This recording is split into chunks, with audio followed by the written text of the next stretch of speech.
اور between the lines آپ کہہ سکتے ہیں کہ کچھ دھمکیاں دیں۔ ان کا کہنا تھا کہ یہ جو سنجرانی صاحب ہیں یہ تو وہی ہیں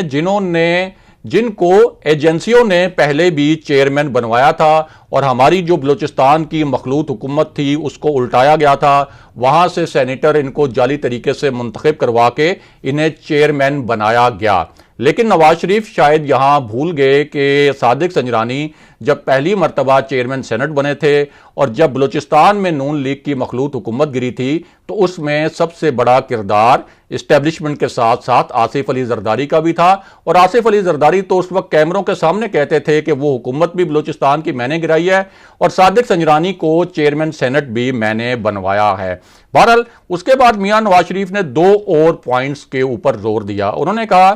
کہ ایک تو آپ دیکھیں 2018 کا الیکشن چوری ہوا، اس کے بعد ڈسکا میں کس طرح سے پوری پریزائڈنگ آفیسرز کی جو ٹیم تھی اس کو غائب کر دیا گیا، اس ٹیم کو ایجنسیاں لے اڑیں اور انہیں دھند میں غائب کروا دیا گیا۔ یہاں سے انہوں نے جو ایک اسٹیبلشمنٹ کے ذمہ داران ہیں ان کے خلاف ایک بڑی ہی آپ کہہ سکتے ہیں کہ دھمکی آمیز ٹون شروع کی، اور انہوں نے کہا کہ جو بھی یہ کھیل ہو رہا ہے اور اس کھیل کے جو کھلاڑی ہیں ہمیں پتہ ہے کہ وہ کیا نفع اٹھا رہے ہیں، وہ ملک کو تباہ کر رہے ہیں، وہ خود بھی بدنام ہو رہے ہیں اور اپنے ادارے کو بھی بدنام کر رہے ہیں۔ ویسے تو فوج میرا چہیتا ادارہ ہے، لیکن کچھ لوگ اس فوج کو استعمال کر کے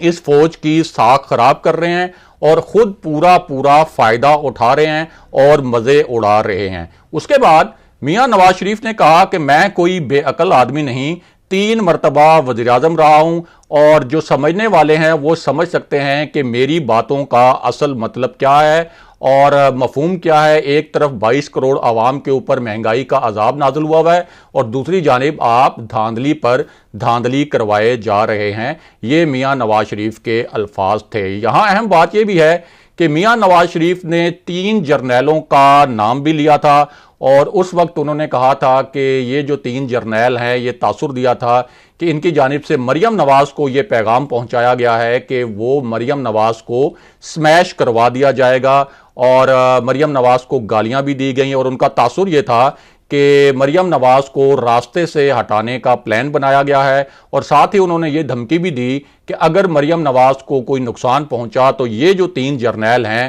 یہ ان کے ذمہ دار ہوں گے اور ہم ان کا احتساب کریں گے۔ اب واپس آتے ہیں کہ مریم نواز کی گرفتاری کا معاملہ کیا ہے، اور ساتھ ہی آپ کو ایک جج صاحب کے متعلق اہم اپڈیٹ بھی دیتے ہیں۔ اور یہ جو جج صاحب ہیں ان کا بڑا ہی گہرا تعلق تھا میاں نواز شریف کے کیسز سے اور مریم نواز کے جو کیسز ہیں ان سے، اور انہوں نے میاں نواز شریف اور مریم نواز کو سزائیں بھی سنائی تھیں۔ اور یہ جو جج صاحب ہیں احتساب عدالت کے محمد بشیر صاحب، اب ان کی جو مدت ملازمت ہے وہ پوری ہو گئی ہے، اور یہ وہ جج صاحب بھی ہیں جنہوں نے نواز شریف اور مریم نواز کو تو سزائیں سنائی تھیں، لیکن آصف علی زرداری کو انہوں نے 5 ریفرنسز میں بری بھی کر دیا تھا۔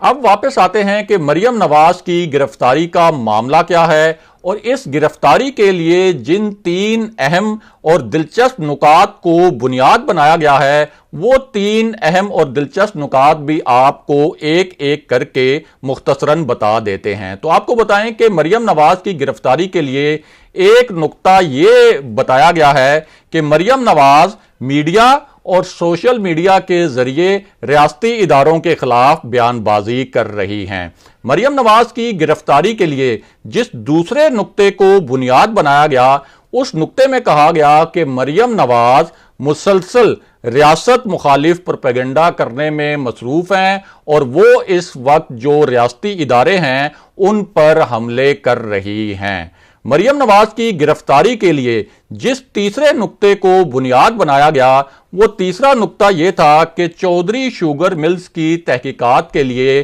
مریم نواز کو کئی مرتبہ طلب کیا گیا لیکن وہ پیش نہیں ہوئی، اور اس طرح وہ نیب کی جو تحقیقات ہیں ان میں رکاوٹ ڈال رہی ہیں۔ اس کے ساتھ ساتھ یہ بھی کہا گیا کہ مریم نواز اپنے ہتھ کنڈوں سے عوام میں یہ تاثر دے رہی ہیں کہ ریاستی ادارے اس وقت غیر فعال ہو چکے ہیں۔ چوتھا نکتہ جو مریم نواز کی گرفتاری کے لیے بنایا گیا وہ نکتہ یہ تھا کہ مریم نواز جان بوجھ کر جانتے بوجھتے ہوئے تمام حقائق کو دیکھتے ہوئے بھی ریاستی اداروں کی ساکھ خراب ہونے کے متعلق بیانات دے رہی ہیں، اور وہ ضمانت پر رہا ہونے کے باوجود نیب سے تحقیقات میں تعاون نہیں کر رہی۔ ان کی چودھری شوگر مل سکینڈل میں جو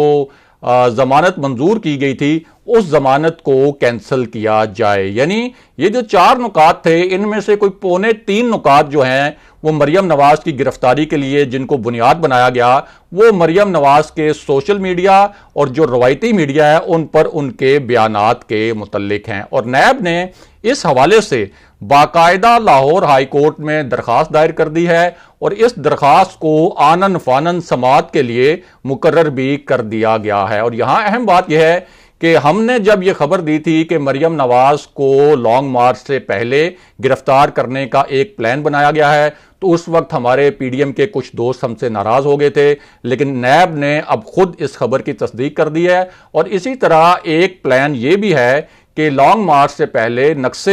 امن کے خدشے کے تحت مولانا فضل الرحمان کو بھی ایک حفاظتی حراست کے طور پر گرفتار کر لیا جائے، کیونکہ حکومت کے پاس کچھ ایسی رپورٹس ہیں کہ یہ لانگ مارچ اگر ریڈ زون میں چلا گیا یا اس کا رخ اگر راولپنڈی فیض آباد سے راولپنڈی میں اداروں کی جانب مڑ گیا تو پھر ایک تشدد کی صورتحال پیدا ہو سکتی ہے، اور اس تشدد کی صورتحال میں حالات جو ہیں وہ بے قابو بھی ہو سکتے ہیں۔ اگلے پروگرام تک کے لیے خدا حافظ۔